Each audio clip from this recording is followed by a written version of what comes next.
Wahai temanku, dengarkan ini.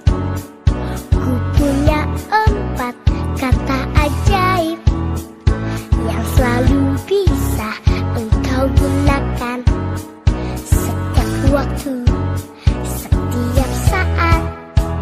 Duhai temanku, hafalkan ini, bekal untuk nanti jangan kau lupa. Kau pelajari, semuanya sangat berguna. Ucapkanlah permisi dengan senyum yang manis. Bilang tolong saat kau butuhkan bantuan teman. Minta maaflah jika kamu punya salah, tapi yang terpenting kata terima kasih.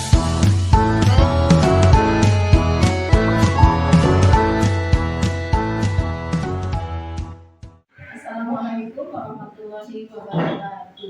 Waalaikumsalam.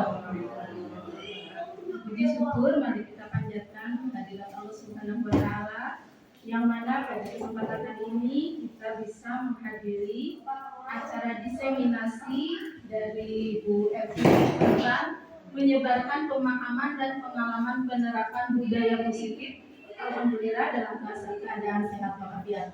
Salawat serta salam semoga tetap tercurah di junjungan alam Nabi besar Muhammad Sallallahu Alaihi Wasallam, pada para sahabatnya, pada para tabiin dan tabiinnya, serta kepada keluarganya, utamanya kepada kita sebagai umatnya hingga akhir zaman. Amin ya rabbal alamin. Baik Bapak Ibu yang saya hormati, acara ini akan langsung saja kita dengarkan pemaparan dari Ibu Erpi Nur Fitria SPD. Padanya saya persilakan. Assalamualaikum warahmatullahi wabarakatuh. Waalaikumsalam warahmatullahi wabarakatuh. Terima kasih kepada Ibunya sebagai moderator yang memimpin kegiatan hari ini, yaitu diseminasi tentang modul yang sudah saya pelajari pada pendidikan guru penggerak angkatan 7. Ini adalah modul pertama. Di modul pertama ini ada 4 submodul, dan di modul 1.4 ini saya ditugaskan untuk berbagi, ternyata bukan menyampaikan, lebih ke berbagi tentang apa itu budaya positif di sekolah. Ya. Mudah-mudahan di sekolah kita di SD Cipatat Mandiri 3 bisa menerapkan budaya positif sebagai penerapan pembelajaran di kelas.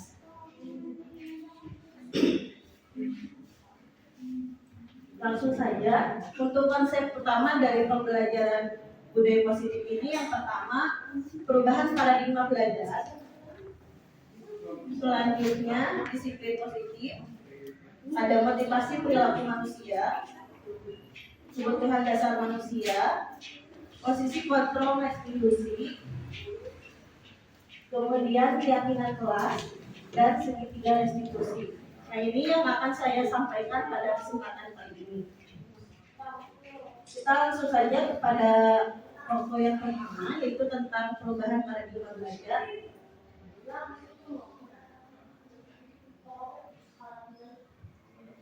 Pembelajaran yang dijadikan paradigma pembelajaran kali ini adalah pembelajaran menurut Ki Hajar Dewantara, ya, di mana pembelajaran itu berorientasi pada penguatan kompetensi dan pengembangan karakter sesuai dengan profil pelajar Pancasila. Nah, ini yang akan kita gaungkan, yaitu karakter siswa. Maka dari itu harus ada perubahan paradigma belajar. Bagaimana kita berubah dari paradigma stimulus respon tentang penerapan budaya positif ini kepada pendekatan teori kontrol. Ya. Nah, mungkin Bapak Ibu di sini bisa menilai diri sendiri, sudah berada di posisi kontrol atau masih ada di posisi stimulus respon. Ya. Karena harapannya kita semua sekarang pada penerapan budaya positif itu sudah pada pendekatan teori kontrol. Kita lihat, kalau menurut stimulus respon, kebutuhan kita itu sama. Kita di sini semuanya guru. apakah kebutuhan kita semua sama? Iya. Tentu walaupun sama-sama guru ya, kita kebutuhannya berbeda. Sama siswa juga. Walaupun sama-sama murid kelas 1, sama-sama murid kelas 2, kebutuhannya berbeda. Kita bisa lihat misalkan pada saat kelas 1 ya, ada yang masuk kelas 1 sudah bisa baca, ada kelas 1 yang belum bisa baca. Tentu kebutuhan yang bisa baca dan yang belum bisa baca itu berbeda ya. Gak bisa kita ngajar samain yang bisa baca dan yang gak bisa baca, gak bisa gitu ya Bu ya. Yang kedua, ini hampir sama dengan yang poin pertama, semua orang melihat hal yang sama. Sedangkan menurut teori kontrol, semua orang memiliki gambaran yang berbeda. Kita contoh gambaran diri kita aja sebagai guru, kita punya gambaran pembelajaran di kelas. Menurut Bu Listi misalkan, pembelajaran di kelas itu yang baik yang seperti apa? Pembelajaran yang disamping yang aktif dan menyenangkan siswa Ya, yang aktif dan menyenangkan. Kalau versinya Pak Bambang misalkan sebagai guru olahraga, pembelajaran yang baik itu seperti apa? Ceria, bahagia. Nah, kan dari sini juga kita bisa melihat kalau ternyata pandangan pembelajaran ideal menurut guru saja itu berbeda. Apalagi pandangan siswa pada saat melihat hal yang sama, mungkin gambaran mereka berbeda seperti itu. Dan kita harus bisa memahami hal tersebut. Yang ketiga, menurut teori stimulus respon, kita mencoba mengubah orang agar berpandangan sama dengan kita. Nah, di sini siapa yang masih suka pokoknya guru teh kudu mereka kudu kumaha guru, cek guru kudu kieu, tidak kieu. Nah, itu masih stimulus respon. Nah, kalau yang kontrol itu berusaha memahami pandangan setiap orang. Jadi guru teh memahami, oh mungkin anak ini teh lagi capek. Jadi kita semangatin dulu gitu. Jangan ini mah ada yang lagi capek, Galau. kamu bareng semua, padahal kan beda gitu. Ya seperti itu. Seperti kelasnya ngantuk mungkin ya. Ya seperti karena itu. Misalkan nih Bu Iin kamu ke kelas deh, melihat anak-anaknya ngantuk. Yang selanjutnya, pandangan stimulus respon itu orang lain bisa mengontrol saya. Maksudnya gini, kan kita orang lain guru bisa mengontrol siswa itu masih berpandangan stimulus respon. Padahal sebenarnya setiap orang itu hanya bisa mengontrol dirinya sendiri. Contoh, ini mah kita dulu aja ya, yang simak aja. Ya, simaknya kan ada sistem yang mengontrol. Apakah saat kita datang pagi itu keputusan kita atau keputusan simak? Kan ada yang datang jam 6, setengah 7 ya. Itu adalah keputusan masing-masing. Jadi walaupun ada sistem, walaupun ada kita yang membuat aturan, tetap yang mengontrol itu diri sendiri. Nah ini kaitannya dengan yang selanjutnya yaitu kalau stimulus respon jadi berpandangan saya bisa mengontrol orang lain. Sedangkan menurut teori kontrol itu kita tidak bisa mengontrol orang lain. Kemudian yang selanjutnya pemaksaan adalah saat bujukan gagal. Ini siapa yang kalau udah membujuk anak-anak ketika gagal terus dipaksa? Nah itu masih stimulus respon. Nah kalau misalkan menurut teori kontrol saat misalkan ada sesuatu yang gagal kita berkolaborasi untuk mencari penyelesaian bersama-sama. Nah kalau stimulus respon pemikirannya itu menang kalah saat kita berhasil membuat anak misalkan tertib, oh kita menang, anaknya kalah karena merasa terpaksa tertibnya itu. Tapi kalau misalkan kontrol itu menang anaknya tertibnya karena senang, kita juga senang gitu.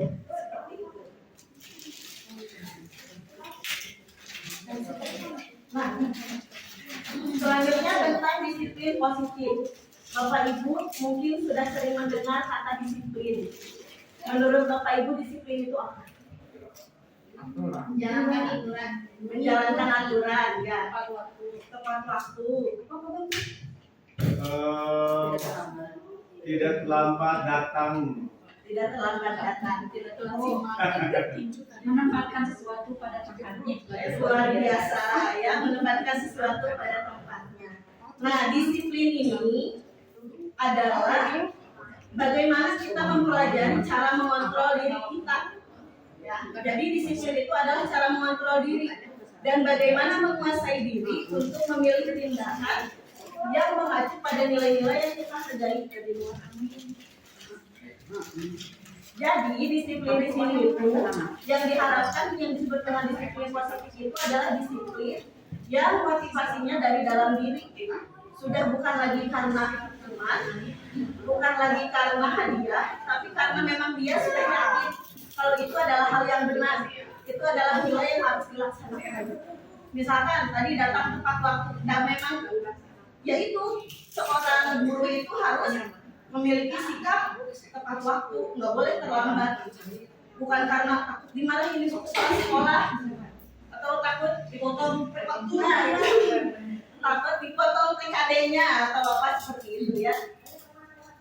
Seseorang yang memiliki disiplin berarti mereka bisa bertanggung jawab terhadap apa yang dilakukannya, karena dasarnya itu adalah nilai-nilai kebaikan atau nilai-nilai kebaikan pada dirinya. Nah, biasanya kalau kita ngomong disiplin pasti dengar kata hukuman, konsekuensi, dan satu lagi restitusi. Mungkin kalau restitusi baru dengar ya, karena saya juga baru dengar di sini pada saat belajar disiplin positif. Nah, dalam disiplin hukuman itu termasuk identitas yang gagal. Kenapa? Contoh seperti ini ya, ada anak yang terlambat, yang tidak mengerjakan PR misalnya. Guru A ngasih tindakannya itu lari 10 keliling karena tidak mengerjakan PR. Guru B meminta anak untuk mengerjakan PR-nya di luar kelas. Guru C menanyakan kenapa tidak mengerjakan PR, kemudian apa yang akan dilakukan dengan PR-nya. Nah, itu adalah 3 jenis pelaksanaan disiplin. Kira-kira yang hukuman yang mana? Lari. Yang hukuman itu adalah yang lari. Kalau konsekuensi yang mengerjakan PR tadi di luar. Kalau restitusi tadi menanyakan dulu alasan anak, kemudian penyelesaiannya bagaimana. Tadi kita anak penyelesaiannya. Ya, anaknya mau menyelesaikannya seperti apa. Jadi anak yang menemukan solusi sendiri, gitu. Nah, kenapa hukuman ini disebut gagal? Karena biasanya hukuman itu cenderung hanya menyalahkan dan bahkan yang diberikan justru tidak sesuai dengan kesalahannya. Tadi udah jelas ya nggak itu jadi DPR. Jual kan lari, padahal itu kan olahraga. Beda gitu. Kalau konsekuensi biasanya sudah ada kesepakatan di awal. Misal, kalau yang tidak mengerjakan PR, konsekuensinya apa? Itu udah disepakati di awal. Tapi kan kalau konsekuensi itu sudah cukup baik sebenarnya. Cuman biasanya ini jangkanya tidak terlalu membuat anak sadar. Hanya sekedar, oh ya kalau kayak gini, aku harus gini. Nggak sampai menyadari kesalahannya apa, dia kalau menyelesaikannya seperti apa. Nah makanya kalau misalkan penerapan disiplin sebaiknya itu kita gunakan dengan cara restitusi, ya. Jadi bukan lagi konsekuensi, apalagi hukuman. Kalau hukuman udah harus ditinggalkan karena itu kan udah gagal total. Karena tidak sesuai. Biasanya kan kalau hukuman masuk tiba-tiba ya anak-anaknya nggak tahu, saya salahnya ini tiba-tiba dikasih hukuman ini. Kalau konsekuensi seenggaknya anak udah pernah tahu kesepakatannya, ya. Tapi kalau misalkan restitusi, anak-anak itu akan memahami kesalahannya, akan berusaha menyelesaikan masalahnya. Gitu. Jadi nantinya akan menjadikan konsep diri yang kuat karena dia bisa menyelesaikan masalah sendiri. Nah, disiplin tentunya ada motivasi perilakunya. Tadi motivasi perilaku itu ada 3. Yang pertama, menghindari ketidaknyamanan atau hukuman. Nah, ada kan yang disiplin karena takut dihukum sama ibu bapak gurunya. Yang kedua, mendapatkan imbalan atau penghargaan dari orang lain. Ini lebih ke ingin dipuji, ya. Ya, ingin dapat hadiah dari ibu guru, siapa di sini yang suka ngasih hadiah kan? Nah, mungkin bisa jadi motivasi disiplinnya karena hadiahnya. Nah, yang kita harapkan motivasinya itu adalah menjadi orang yang mereka inginkan dan menghargai diri mereka sendiri dengan nilai-nilai yang mereka percaya. Jadi diharapkan kedisiplinan ini bukan sekedar ingin dorongan dari luar saja, tapi udah jadi udah jadi nilai kebaikan diri sendiri, nilai kebajikan. Nah, di teori kontrol yang tadi disebutkan bahwa setiap perilaku itu selalu mempunyai alasan.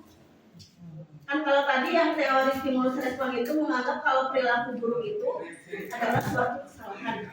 Sedangkan teori kontrol, setiap perilaku itu ada alasannya. Jadi walaupun anak berperilaku buruk, bukan berarti dia salah. Itu ada kebutuhan dasar yang sedang dia penuhi. Nah, kebutuhan dasar apa saja? Yang pertama, kebutuhan untuk bertahan hidup. Contohnya apa? Makan, minum, itu mulai jelas ya. Yang kedua, kasih sayang dan rasa diterima. Nah, ini kebutuhan anak-anak ditulis. Ya, kebutuhan guru-guru dia. Kemudian penguasaan atau pengakuan atas kemampuan. Nah, di sini ada guru-guru yang lupa untuk mengapresiasi anaknya karena ada kebutuhan untuk pengakuan akan kemampuan. Kemudian yang keempat, kebebasan, yaitu kebutuhan untuk melakukan sesuatu pilihan, jadi nggak monoton itu saja. Dan yang terakhir adalah kesenangan.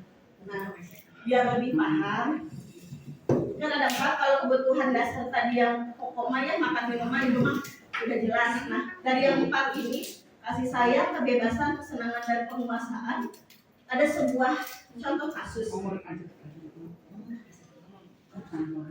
Ceritanya ada Bimo nih, anak kelas 1, selalu lari keluar kelas menuju jalan raya di depan sekolahnya yang ramai dengan kendaraan. Di sini ada yang seperti itu kan? Ada.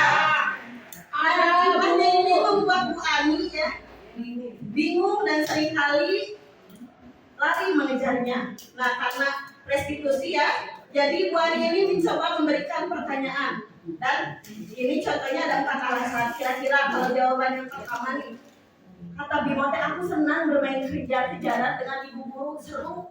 Berarti dia itu kebutuhan apa yang sedang dipenuhi saat berlari ke luar perhatian dengan ibu guru?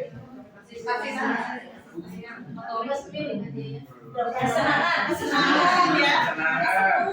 Dia berarti kurang senang belajar di kelas. Kemarin di kelas 1 sama ibu gurunya dipoto ya udah kena metangan.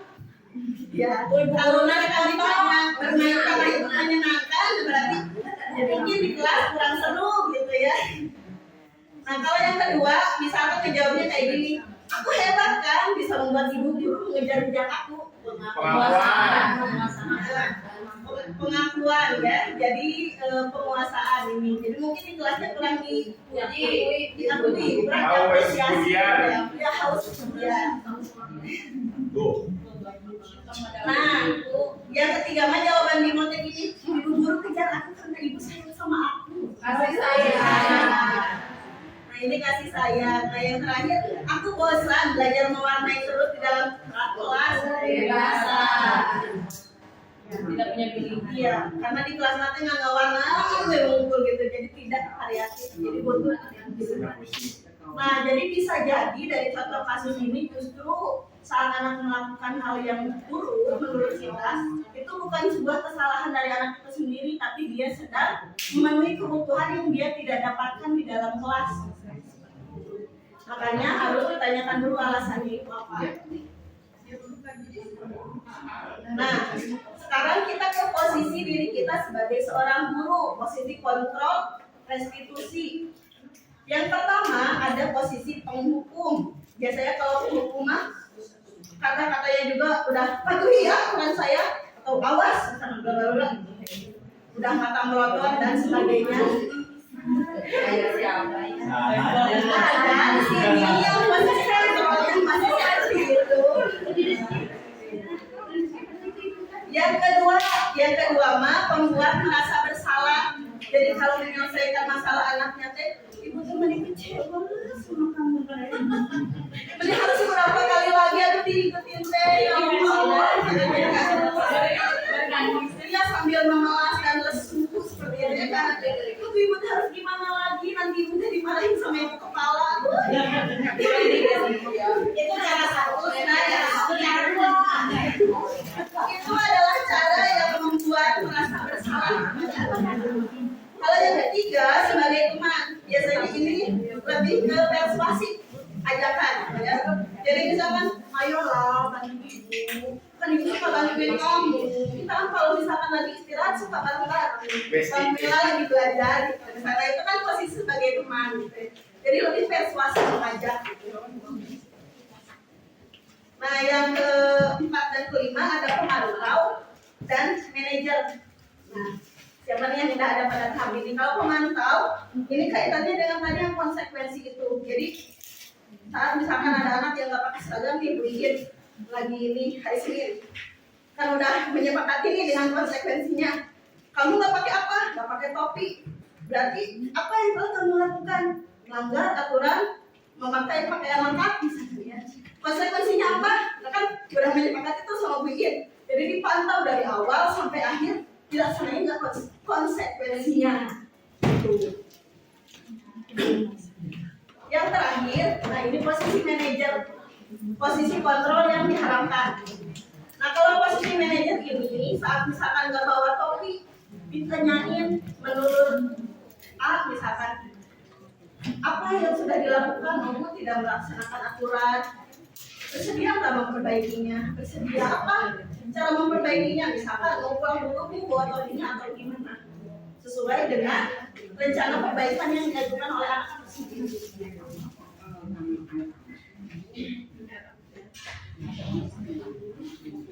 Nah ini mungkin perbedaannya ya, dilihat dari ciri-cirinya. Kalau yang hukum itu bisa terima verbal atau fisik. Yang tadi kalau fisik lari seluruh keliling, kalau verbal yang tadi awas kamu dasar anak bodoh misalkan seperti itu ya, menghardik seperti itu, menunjuk-nunjuk, melotot sambil melotot seperti itu ya. Nah biasanya hasilnya untuk yang penghukum ini, anak-anak jadi pendendam dan mudah marah ya. Jadi bisa jadi pada saat dia ditunjuk-tunjuk ilmu itu diam, tapi setelah itu dia mungkin bisa marah-marah sebenarnya ataupun meluapkan kemarahannya di mana. Nah kalau yang membuat merasa bersalah ini tadi ya, mendekati anak dari lesu, kalian teh itu capek.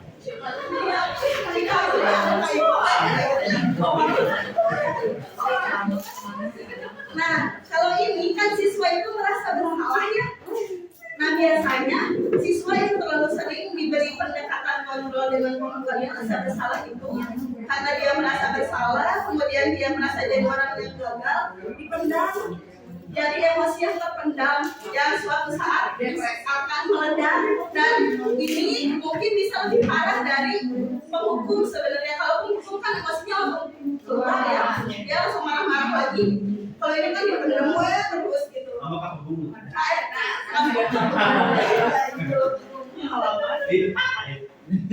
Nah yang ketiga teman. Nah teman ini sebenarnya udah bagus karena udah secara persuasif ya, kita juga dengan merapat pada anak, banyak senyuman, ada jenakanya gitu ya. Cuman negatifnya itu biasanya ketergantungan sama guru yang sudah dianggap teman.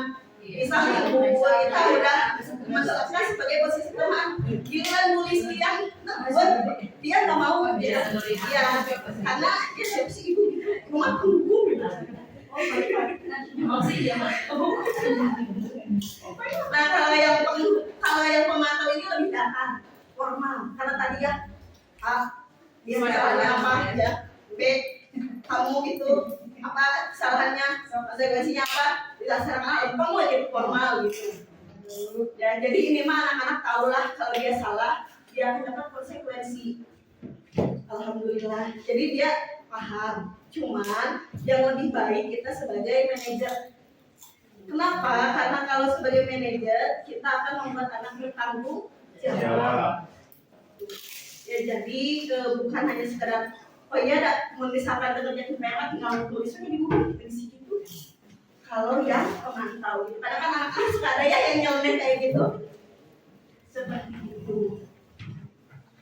Nah selanjutnya keyakinan kelas. Keyakinan kelas ini sebenarnya hampir sama seperti aturan. Cuma kira-kira kenapa ya? Sekarang namanya jadi keyakinan kelas, bukan aturan kelas. Agar anaknya kalau yang lebih tinggi itu yang tadi yang berasal dari sini contoh seperti ini ya. Mengapa kita memiliki peraturan tentang penggunaan helm pada saat mengendarai motor atau roda dua?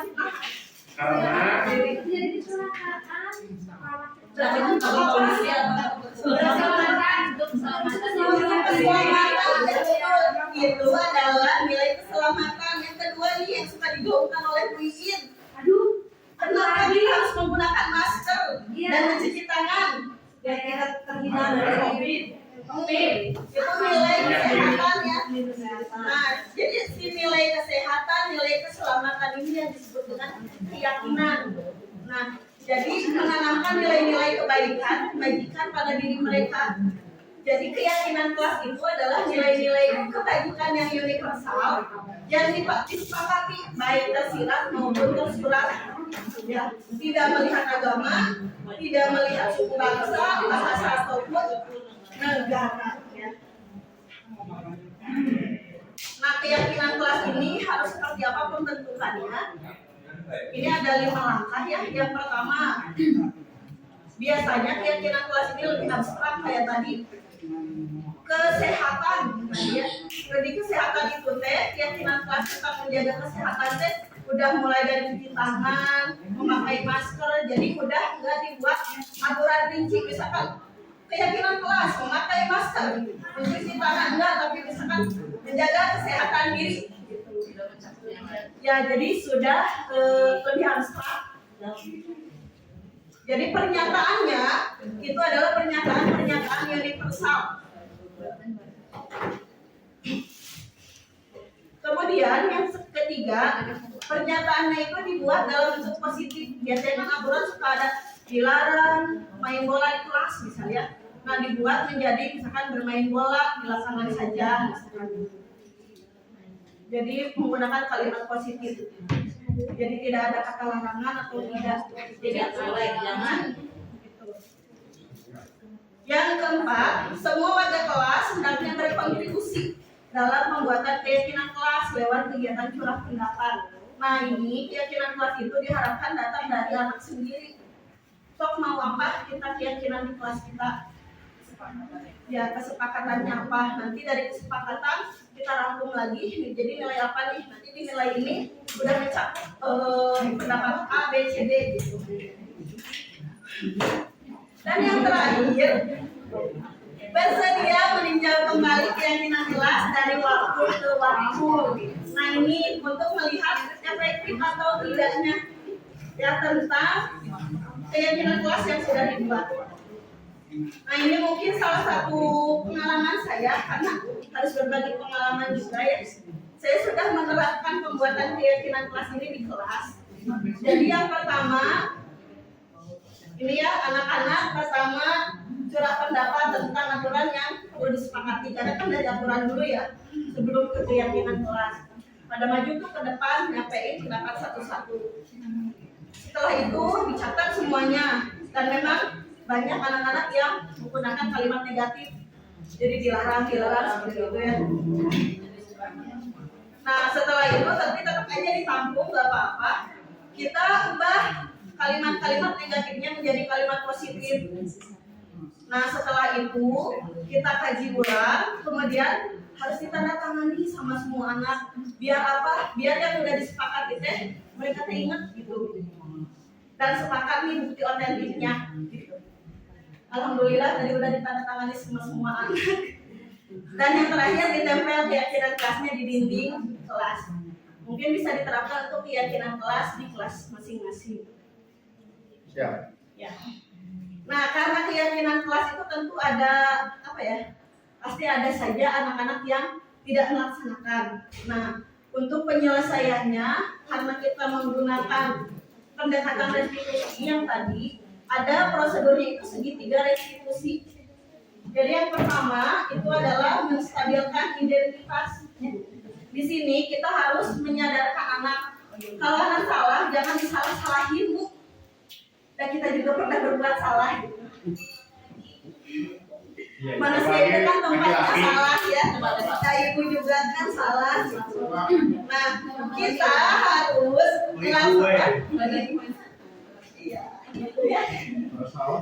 Jadi karena ya ada ibu juga sama pernah melakukan kesalahan, nggak apa-apa, kesalahan adalah hal yang wajar, gitu ya. Cuman, nah kita juga harus pahamkan, kita validasi tindakan yang salahnya.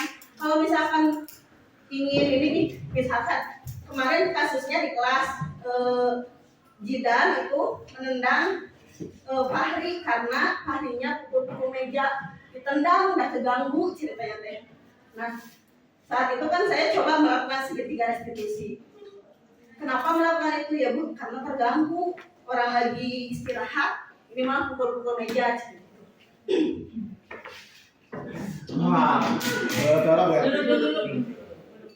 Nah, setelah itu ditanya sama saya teh, kalau misalkan ingetin dengan cara menendang itu sudah baik atau belum?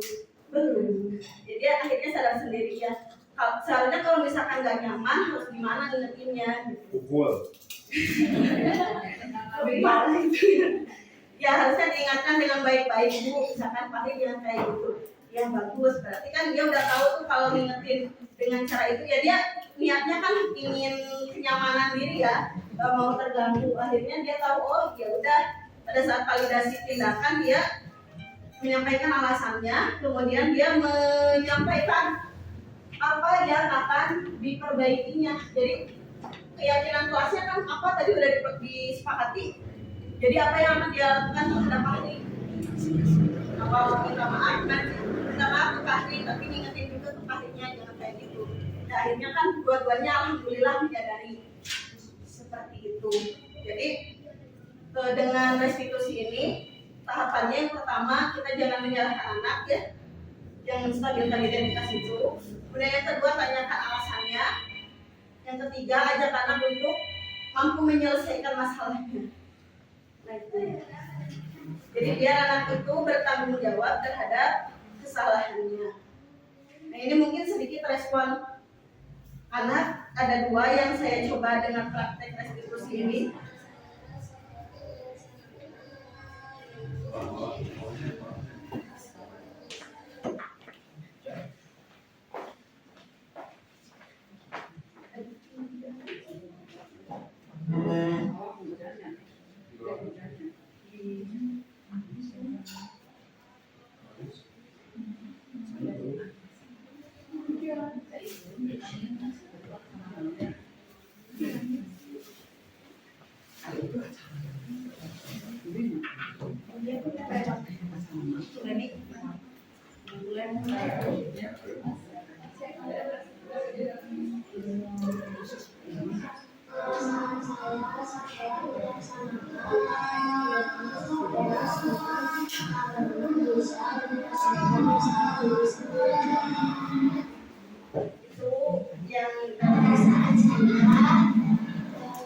Setelah melakukan praktik ini, saya tidak bisa oleh ibu dan mengulangi kesalahan saya.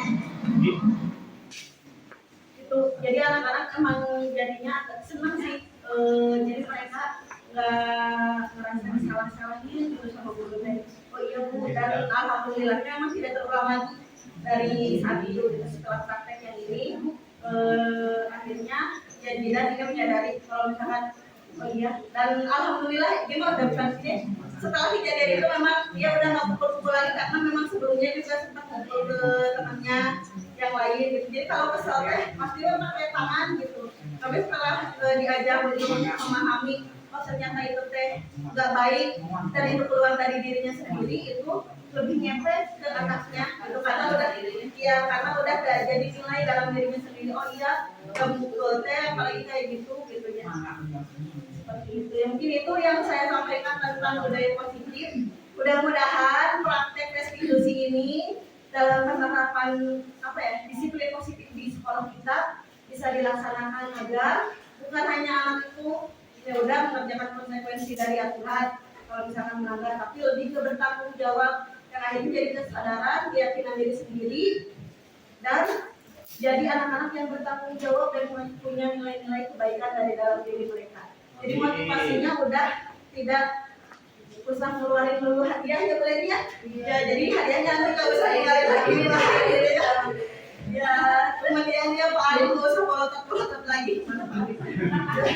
Jadi ya Pak Ali ya kalau misalkan ini udah nggak polotot lagi gitu ya. Mudah-mudahan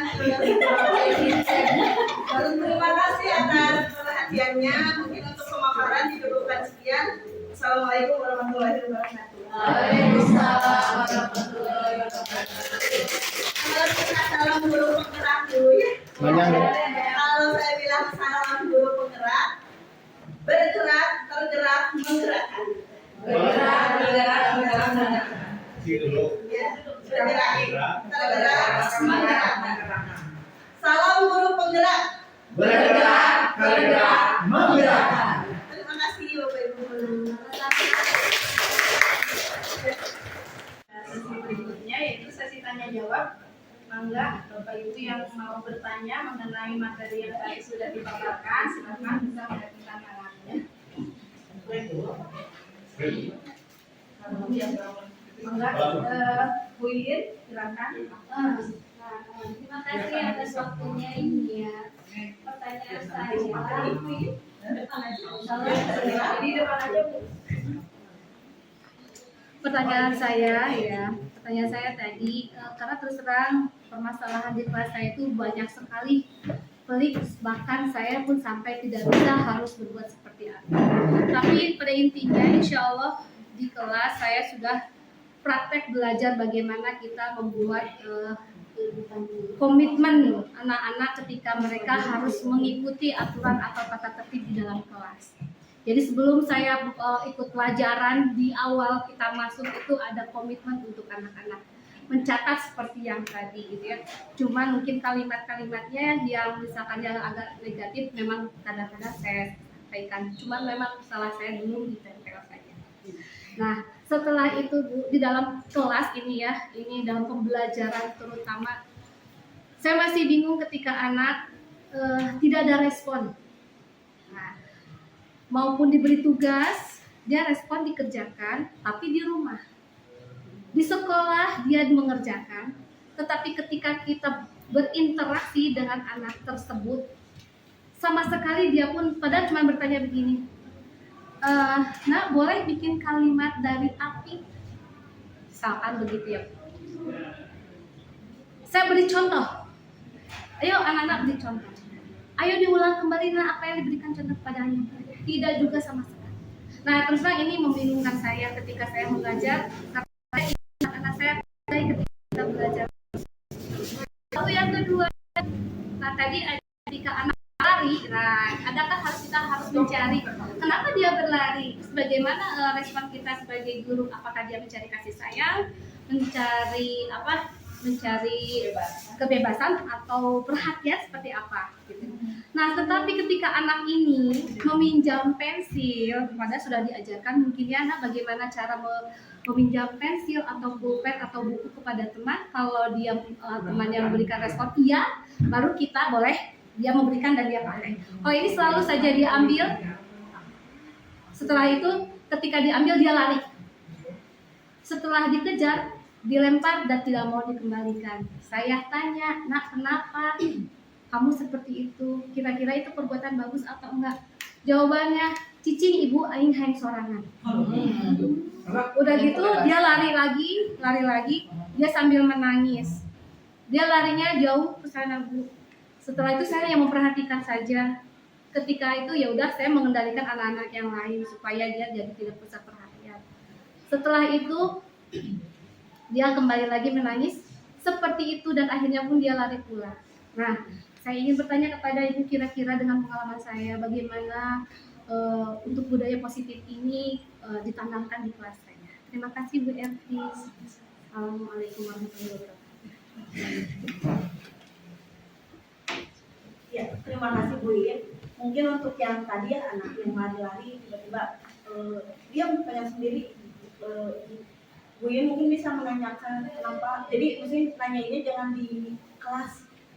Bisa Bu In pada saat anak-anak sudah pulang, misalkan atau pada saat dia istirahat, ajak berdua misalkan ke ruang perpustakaan, ngobrol baik-baik sama diajak ngobrol dari hati ke hati. Biasanya kalau perempuan kan suka lebih ini ya, kenapa seperti itu gitu. Maksudnya diajakin menurut yang anak tersebut, sikap tersebut udah baik atau enggak. Apa sedikit-sedikit kalau misalkan anaknya emang nggak tahu itu baik atau enggak, dan kita sedikit-sedikit aja.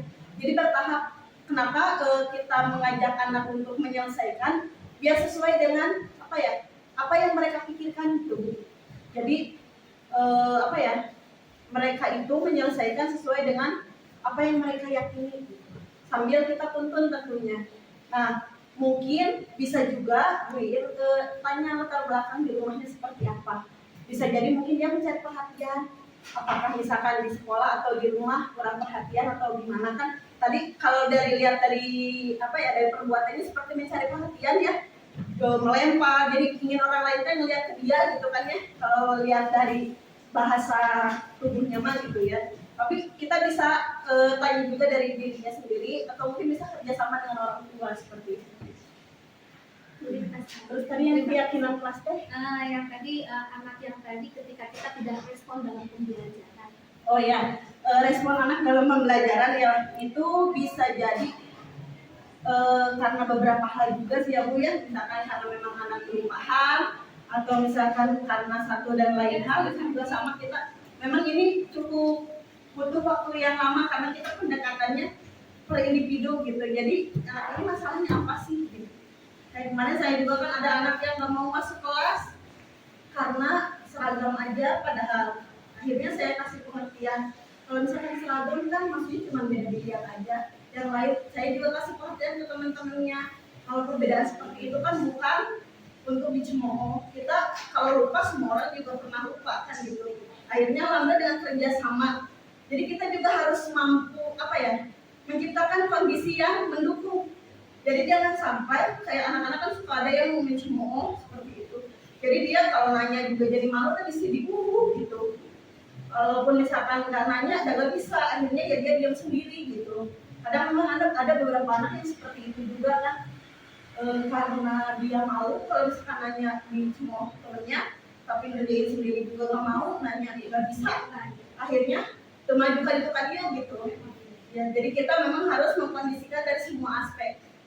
Dan tentunya kita harus tahu alasannya apa, dan kita harus memahamkan semua anak-anak di kelas kita. Mungkin itu cukup. Sebentar. Nanti Terima kasih. Ada lagi yang mau bertanya?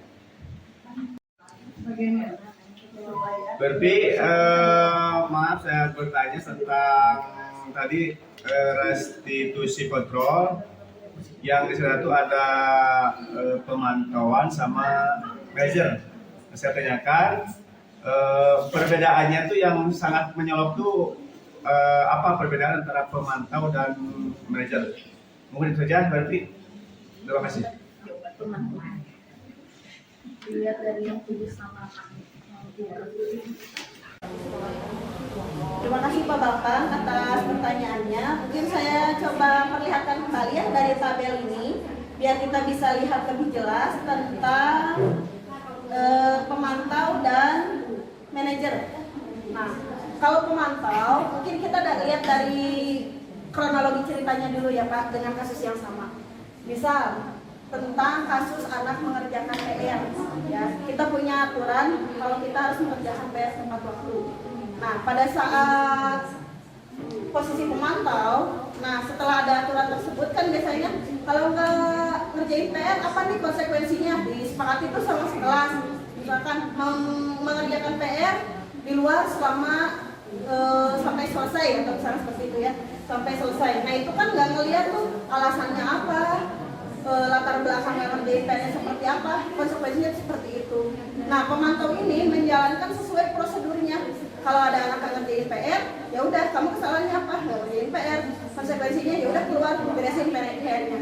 Sampai PR-nya beres, berarti posisi pemantau itu sudah dilaksanakan. Nah, kalau manajer saat ada aturan, ya aturan mengerjakan PR tepat waktu. Nah, yang dilakukan untuk menyelesaikan masalah PR-nya itu tidak secara keseluruhan kayak yang tadi, tapi ditanya dulu nih kesalahannya apa. Masalahnya Ya, kenapa nggak ngerjain PR? Misalkan saya sakit semalam, misalkan kemarin, jadi istirahat, gak sempat ngerjain PR, pusing misalkan. Oh, berarti mau gimana nih penyelesaiannya? Kan PR harus tetap dikumpulin, tetap katanya seperti itu. Nah, anak yang mengusulkan, kalau misalkan saya ngerjain sekarang nggak apa-apa, misalkan gitu. Kita juga kan kasih tahu, tapi mungkin kamu ketinggalan pelajaran, misalkan kayak gitu. Anak-anak bisa mencari solusi yang lain dengan hitungan dulu gitu. Jadi itu perbedaannya. Jadi kalau pemantau itu konsekuensinya sudah saklek gitu. Oh, Ya.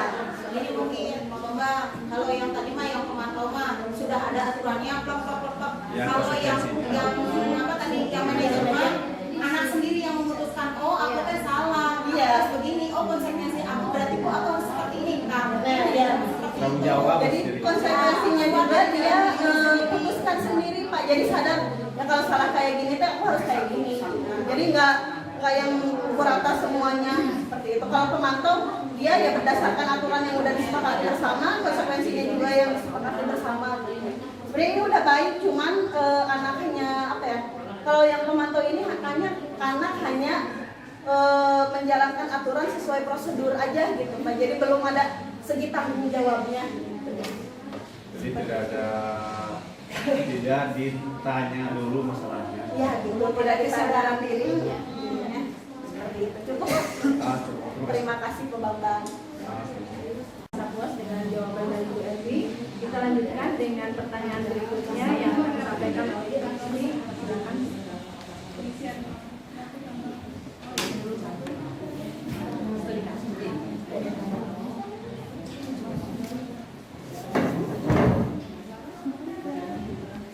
Ya, Assalamualaikum warahmatullahi wabarakatuh. Berarti saya mau tanya, ini studi kasus aja ya di kelas. Saya ingin tahu waktu itu posisinya saya sedang di posisi apa. Jadi ini anak-anak, kebetulan di kelas saya ngajar di kelas 6. Kelas 6 itu kan sedang drilling ya, sedang latihan soal. Posisinya sedang mengajar matematika. Saya mencoba mengajarkan anak-anak itu supaya sekarang itu mengajarkan tentang pemahaman, bukan cari nilai. Nah, jadi cara drill saya satu soal yang sudah ke depan, tapi beserta dengan caranya.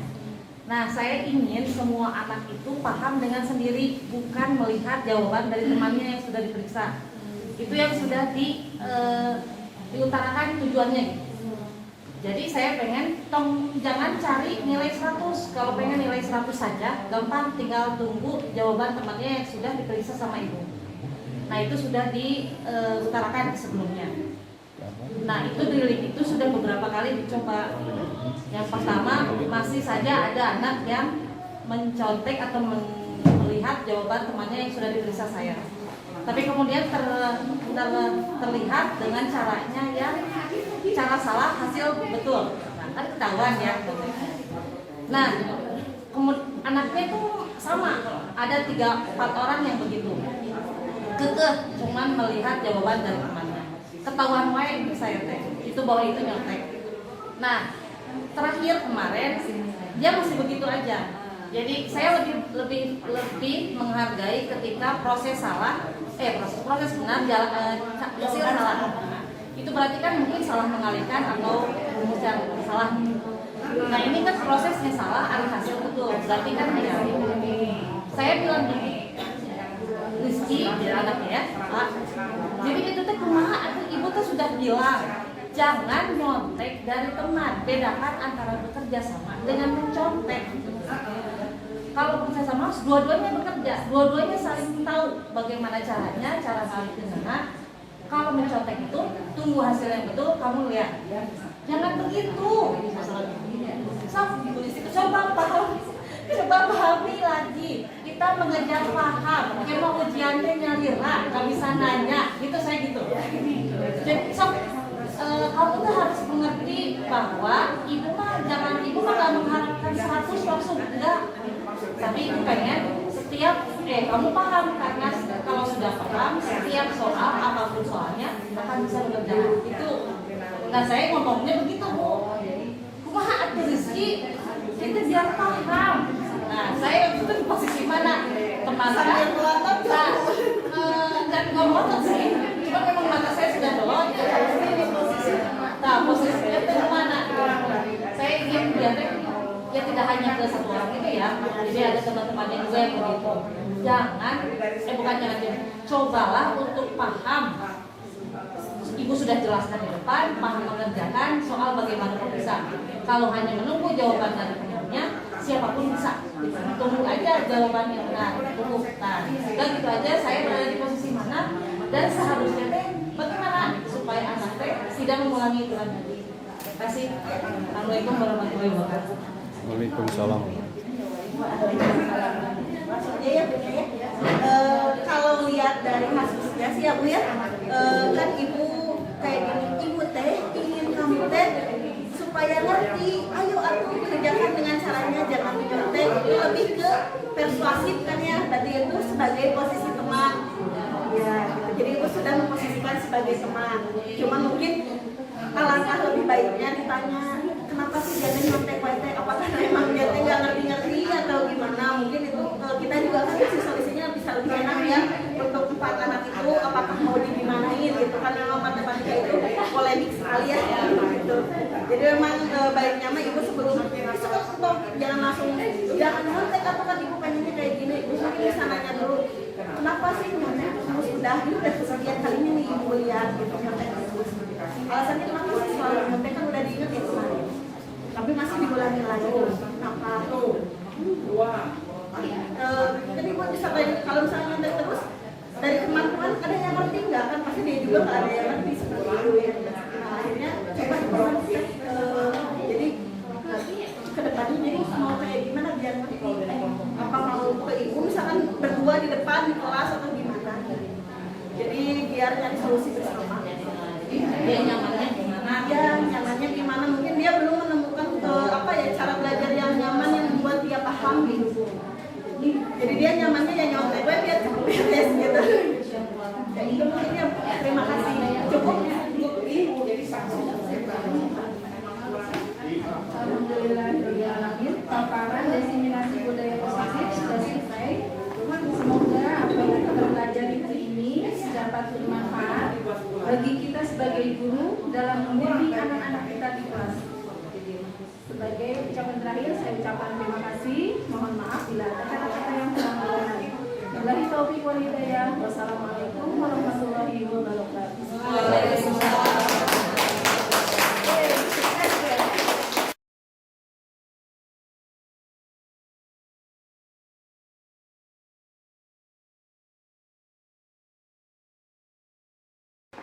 Assalamualaikum warahmatullahi wabarakatuh. Saya Iin Sofiatini, kebetulan saya diberikan tugas kelas 5D dan kemarin saya menghadiri diseminasi tentang bagaimana budaya positif diterapkan di sekolah kami ataupun di kelas. Nah, kesan kemarin saya sudah mendapatkan ilmu dari Bu Ervi. Alhamdulillah, mudah-mudahan semua permasalahan yang ada di sekolah, di kelas khususnya, anak-anak mendapatkan treatment yang lebih baik lagi, positif lagi, sehingga dalam pembelajaran mereka dapat beraktivitas dan dapat mengetahui permasalahan mereka masing-masing. Dan kami pun sebagai guru insya Allah sudah mendapatkan bagaimana untuk menerapkan anak-anak pada permasalahan yang mereka jumpai. Mungkin sekali lagi hebat, luar biasa. Terima kasih.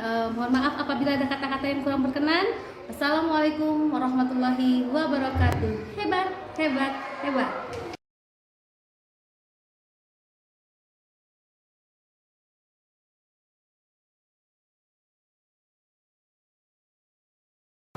Bismillahirrahmanirrahim. Assalamualaikum warahmatullahi wabarakatuh. Saya Bambang dari SDN CP 3. Kemarin setelah mendapatkan ilmu yang bermanfaat dari Bu Erpi, alhamdulillah saya mengalami kemajuan lah ya di tahap untuk mengetahui bagaimana saya ke anak, maksudnya untuk ke anak. Dan alhamdulillah yang saya paling suka itu kemarin di pas ada kontrol ya, yang itu yang ada pemantauan dan manajer ya. Nah di situ saya karena olahraga saya mengetahui betul bagaimana pemantauan dan manajer. Alhamdulillah saya mudah-mudahan bisa mengaplikasikannya ke anak, dan mudah-mudahan ilmu yang dari Bu RP kemarin dikasihkan ke saya dan rekan-rekan semua menjadi ilmu yang bermanfaat. Dan sukses buat Bu RP ya, mudah-mudahan lancar semuanya. Itu saja yang saya sampaikan. Terima kasih. Assalamualaikum warahmatullahi wabarakatuh.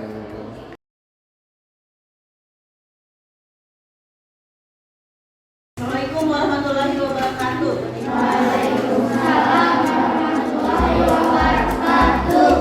Anak-anak, hari ini kita masuk di semester 2 ya.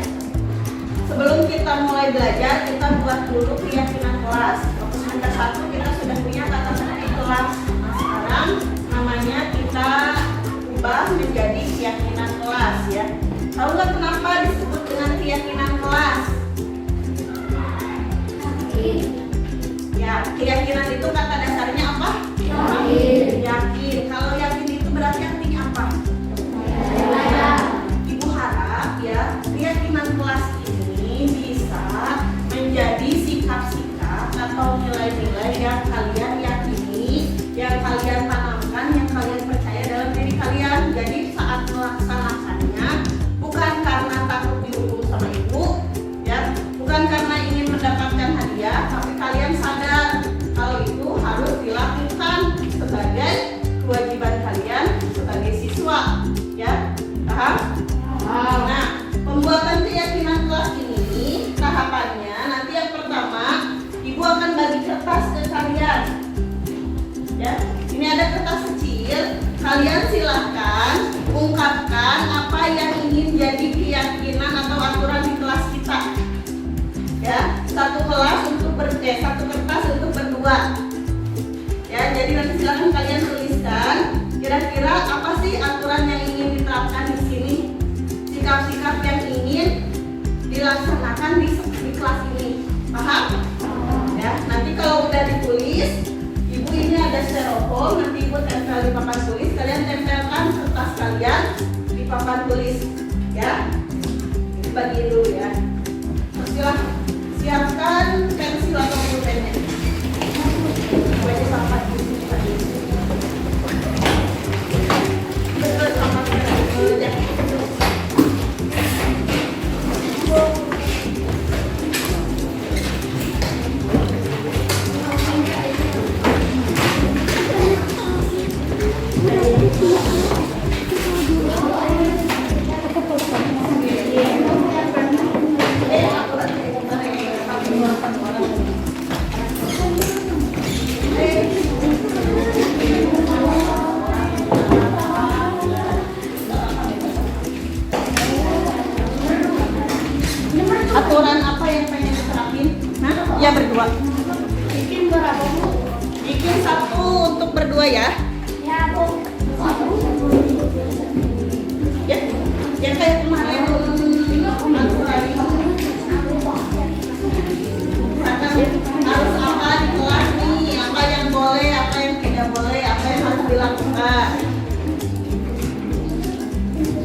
Adila boleh ke depan.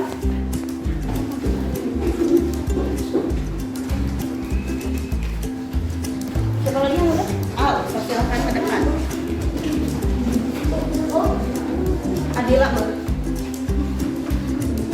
Ya, ya silakan. Sakira ini boleh.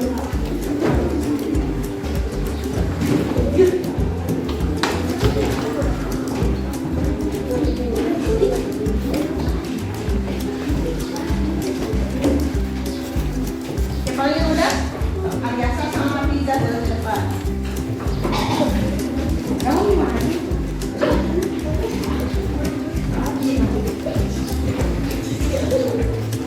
Yang boleh ke depan.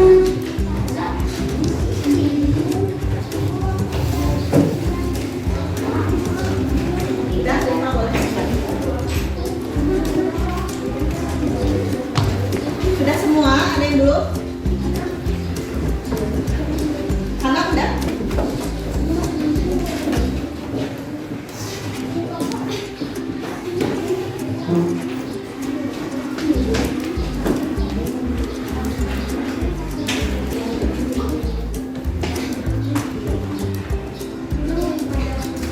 Ini Ibu bantu.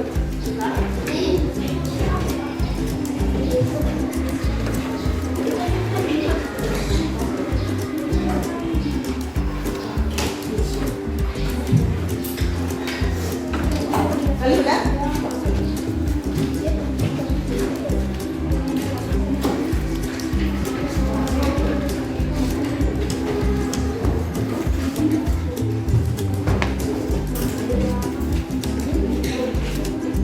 Oke, di sini udah ada beberapa kertas. Siapa yang mau membacakan dan menuliskan ulang di papan tulis? Kita tampung apa aturan-aturan dari semuanya. Yang mau bacain siapa?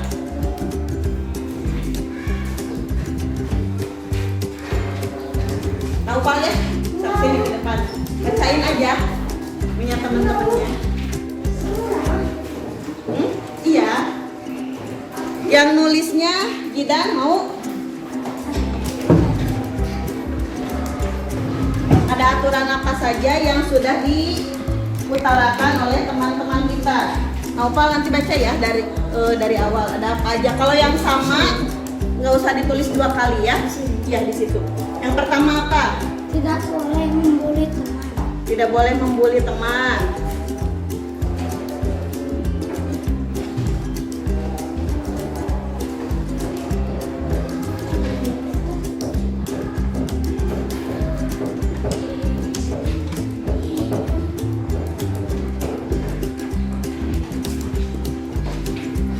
Terus apa lagi?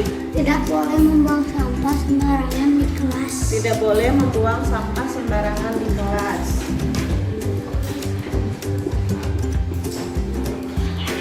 Membuang sampah Sembarangan.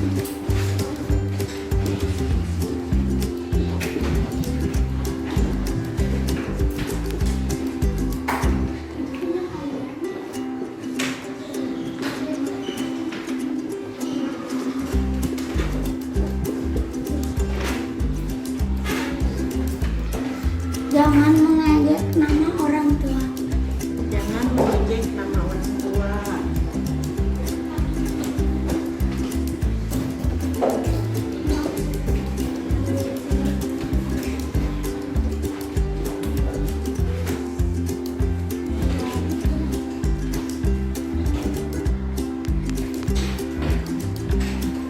Tidak boleh membuang sampah di kolong meja.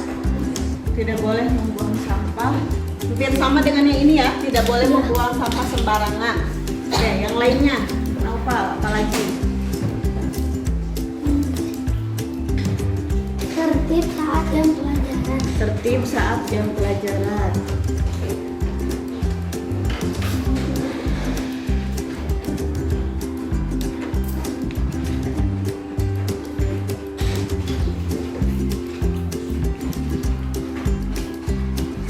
Tidak boleh mengejek nama orang tua. Tidak boleh mengejek nama orang tua. Sama kayak Kayak yang tadi udah ya sama. Terus apa lagi? Tidak ngomong kasar. Tidak ngomong kasar, silakan.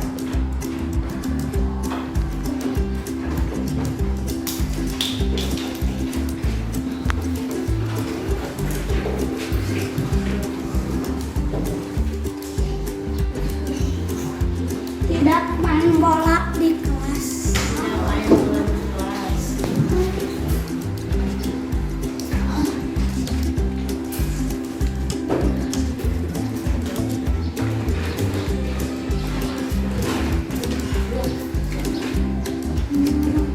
Kalau yang sama mah nggak usah dibacain lagi. Yang ini Pak, yang jujur. Jujur saat ya. Jujur saat berbuat salah.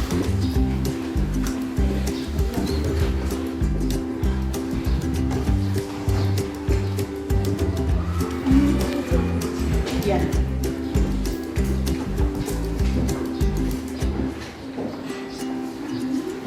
Tidak boleh berbicara saat guru berbicara. Yang ini belum. Tidak menyontek saat